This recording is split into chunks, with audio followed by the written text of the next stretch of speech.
2 men died after being battened, hundreds were injured, and many tenement homes were wrecked in vindictive police raids. This is how one newspaper interpreted these events. It said, "Into the thoroughfares there have poured all the foul reserves of the slums, human beings for whom life in the most darksome depths of a great city has deprived of most of the characteristics of civilization. In the majority of instances, they are beings whose career is generally a prolonged debauch, seldom broken by the call of labour. Even when sheer necessity compels toil, it is undertaken unwillingly, and merely to obtain the means to enable another spell of besotted idleness. They are essentially birds of night, and foul birds at that." That was the view of the Irish Catholic about the people of Dublin in 1913. Similar language was used by the Irish Independent, which accused jailbirds from the reeking slums of seeking to impose a reign of ruffianism in Dublin. The Irish Times too deplored an orgy of lawlessness and cowardly crime, again referring to the strikers and their families, not to the police. A priest who gave evidence at the inquiry into the violence described how women and children of what he called a degraded class had acted like frenzied lunatics, and asserted that the behaviour of the police was the only redeeming feature of what was for a Dublin citizen a really humiliating and disgusting spectacle. And I think it's important to remember, and I'll stress this again, the press and mainstream opinion in Ireland in 1913 was not on the side of the Dublin workers. The use of this language helps illustrate what I think are the key issues at stake in 1913.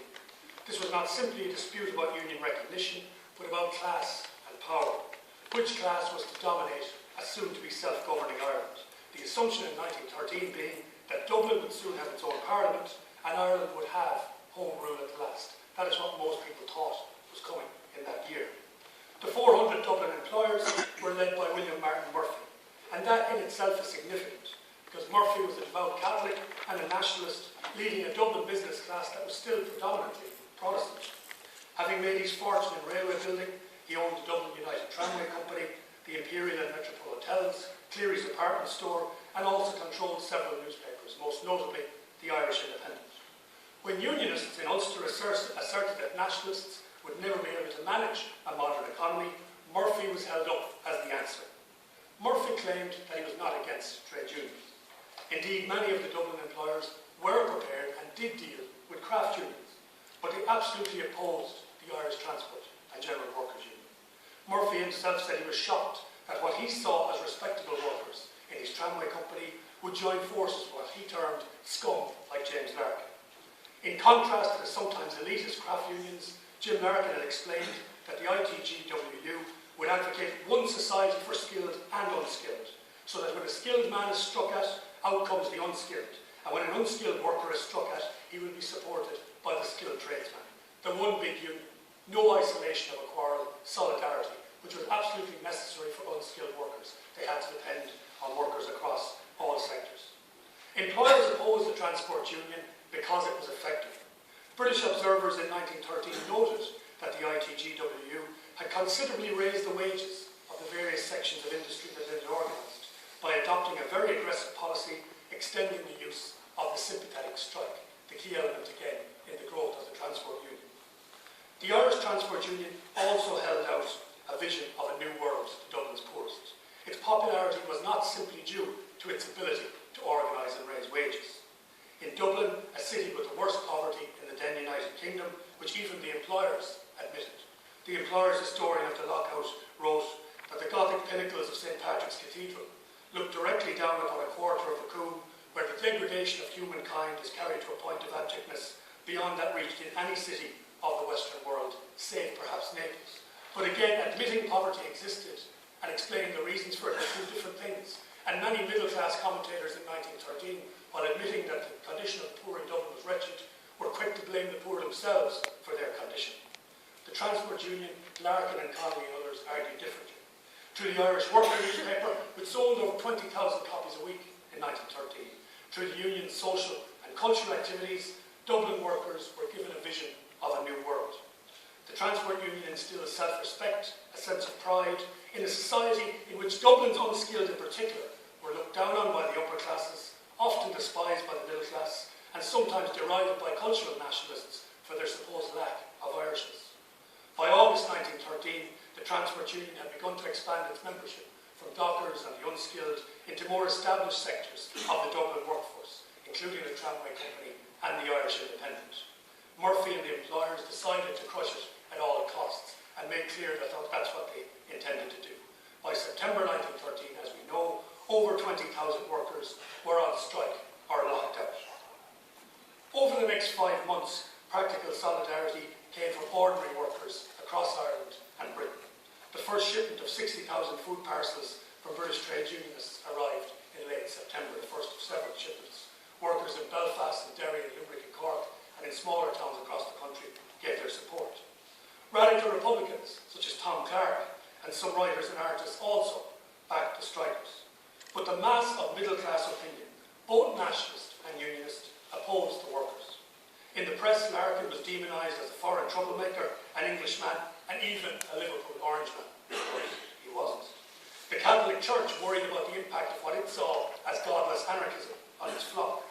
Nationalist MP John Dillon, deputy leader of the Home Rule Party, described Larkin as a very dangerous enemy to self-government. Even Sinn Féin's Arthur Griffith, while not supportive of the employers, saw the union's tactics as a diversion from separatism and opposed accepting support from British trade unionists. The lockout was ultimately defeated. This is obviously very important. Defeats should not be romanticised, and I think very often there is a tendency to commemorate defeats more easily than we commemorate victories. There will be a temptation for some people this year, particularly in the establishment, to remember 1913, feel they have done their bit for labour history in the decade of commemorations, and then move on to other commemorations. But Irish labour history did not end with the lockout. The general strikes, workplace occupations and revolts of the 1918 to 23 period deserve to be commemorated and remembered as well, and very particular lessons drawn from them. Despite sometimes heroic solidarity, it is also important to remember that Dublin's workers were also divided in 1913 in terms of craft and skill, with division between skilled and unskilled, between men and women, very definitely, and even in Dublin between Catholics and Protestants. Even the most progressive radicals of the day accepted some of the prejudices of their time. When Mary Ellen Murphy, a teenage striker at Jacob's factory, who was jailed for assaulting a scab, was placed in a reformatory in Drumcondra next to a Magdalen asylum, both Jim Larkin and James Connolly called for her release on the basis that this innocent and pure young girl would be corrupted by the company of the fallen women in the Magdalen asylum. Again, I point out that even among the poorest there were divisions, and even among progressives an acceptance of some of the mores of society at that time. The obvious lesson for today is that division still remains as we know. Today, private sector workers are pitted against public, employed against unemployed, native Irish against immigrants, settled against traveller, and in the north still Catholic and Protestant. Our press continues to be controlled by a handful of wealthy individuals. It is probable today that William Martin Murphy would be lauded as the type of man we need to help make Ireland the best small country in the world in which that exists. What a vision of our society in the 21st century. Although, to be fair to Murphy, he didn't resign for tax reasons in Malta or anywhere else.